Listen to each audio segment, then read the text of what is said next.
Well, it's Friday, and I probably owe you some sort of something about pipes and tobacco, since this is the YouTube pipe community.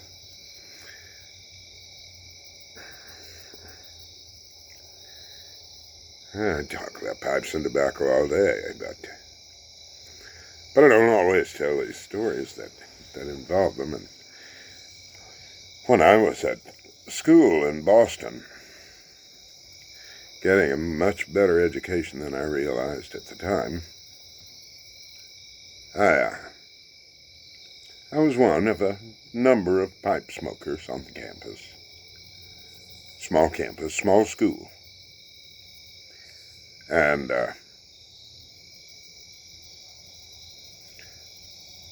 I ran a tape recorder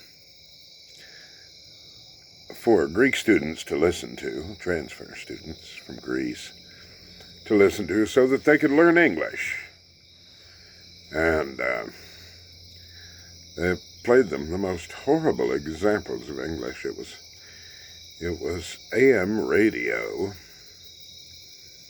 The talk was very fast and horribly accented. Well, at least to my ears. It sounded a bit barbarous.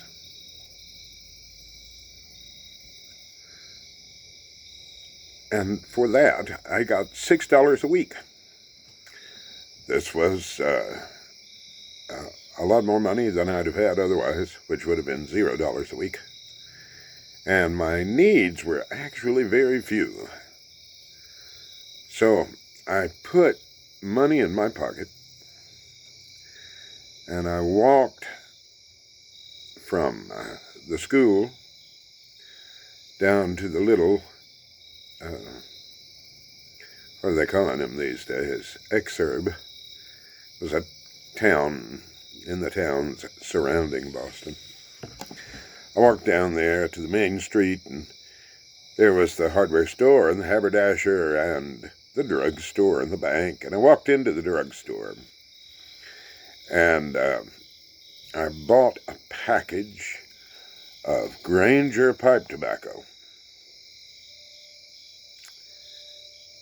And my mouth was just watering for a bowl full of tobacco. So I pulled my pipe out of my pocket when I got outside, stuck it in my mouth. I opened that foil pouch to discover that it was about half full, by which I mean the top half, of red yarn. Like somebody's hat had fallen in the works. Or maybe the sleeve of their ill-colored sweater had got caught. I thank God that, there weren't any body parts.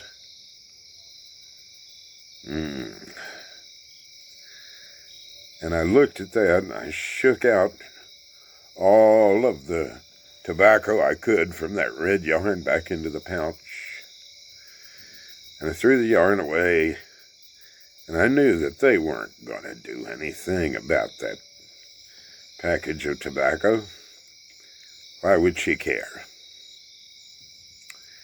So I folded it back closed and put it in my pocket, pulled my pipe from my mouth, my watering mouth, and I put it back in my pocket.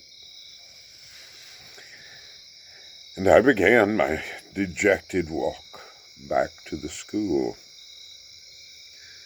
I reckon it was a mile and some change.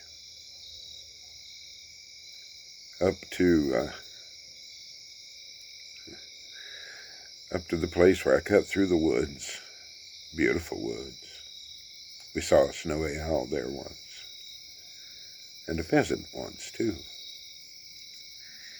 And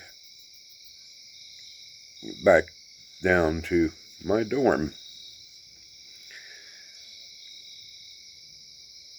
Now, downstairs in that dormitory, in the basement, were several offices, and one of them was the Archdiocesan Printing Department and the campus bookstore. And so as I was getting ready to go in the door, who should be coming out of the door but Father Elia. I liked Father Elia. He was a good man. Really and truly, good man. And he said to me, "Son, could I have a bowl full of your pipe tobacco?" And you don't say no, Father. You say yes, Father. And so I did. And he loaded his pipe up, and he thanked me very kindly, and handed me the pouch back, and I folded it back up, and I put it back in my pocket, and walked in the door, and up the stairs, and down the hall to my room, feeling rather miserable. And I ask myself today, did I feel so bad because yet another piece was taken from my dwindling supply of just acquired pipe tobacco? Or did I feel so bad because God's priest had to smoke that unutterable crap? I didn't know then, this many decades away from the experience. I don't know now, but I expect on the great day I'll find out. And I have a suspicion that it'll be a bit of both. Anyway, there's a story about tobacco.